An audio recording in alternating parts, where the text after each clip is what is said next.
And so I just naturally realized that, I wanted to do something to help the Vietnamese people. And first of all, those people around me are farmers, like how to improve their livelihoods while at the same time adopting more sustainable farming practices to protect the environment. Hello, my name is Trinh Pham and I'm an assistant professor in development economics at the KDI School of Public Policy and Management. I completed my PhD at Cornell University, and it's really an honor to be back to KDI School as a new role where I previously did my master's degree. So I completed my undergraduate study at the Vietnam National University in Ho Chi Minh City. And during my junior year, I got a scholarship for master's degree at the KDI school, where I eventually chose to pursue my master's degree in public policy with a focus on development and the environment. And after completing my master's degree at KDI school, I moved back to Vietnam to work at a research institute for about 1 year, while also continuing to work with other professors at the KDI school and preparing for my PhD applications. Eventually decided to study the applied economics program at Cornell University because of its multidisciplinary approach to economics, where I can combine my different interests like in development, agriculture, and environmental economics.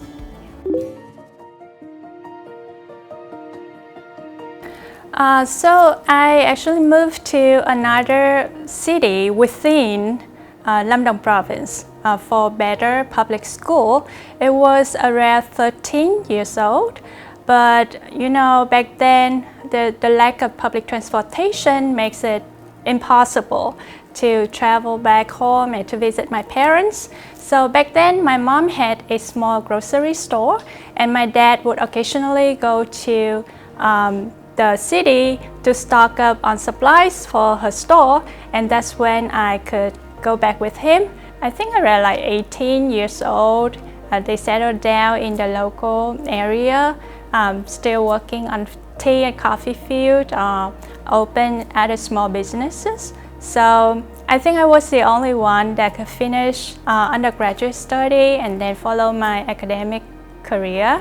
Many of my peers had to drop out of school at a very young age. They got married. Obviously, I think that's the main difference between myself and other peers. I think I'm among the few that choose to go to academia. The first time I came to Korea was in 2015 when I started my master's degree at the KDI School of Public Policy and Management, but it was not my first time having a connection with Korea. In fact, I received a scholarship from the POSCO Teaching Park Foundation during my college and had the opportunity to work with other POSCO staff and some other Korean students in cultural exchange and also charity programs, voluntary programs. We built houses for the disadvantaged family in the southern part of Vietnam.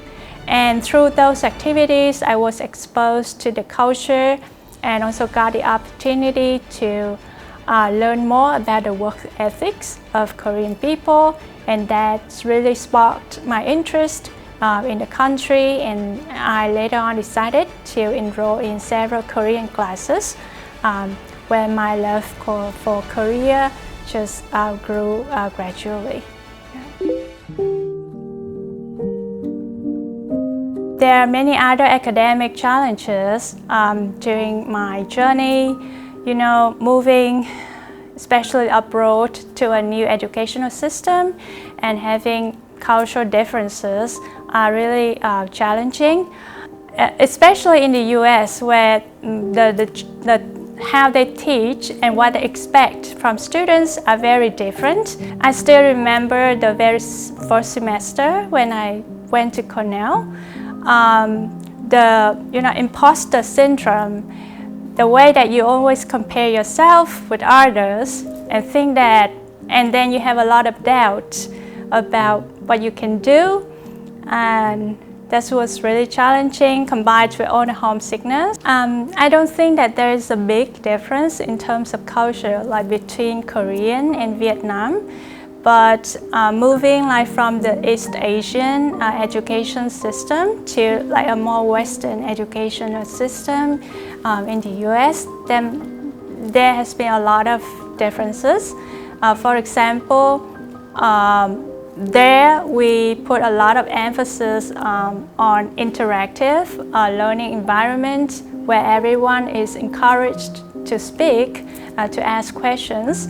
Myself as an introverted person and kind of shy person, it's not an easy thing to do. After the second semester and after working as a teaching assistant for many courses, I naturally became more used to that culture, and I actually enjoy that kind of interactive learning environment a lot. Yeah.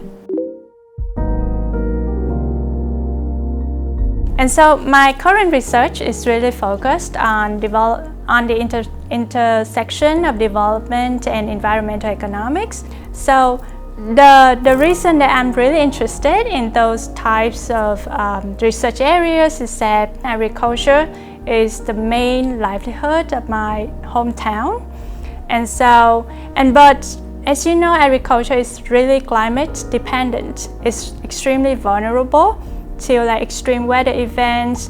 Excess rainfall or drought could easily negatively affect the local economy.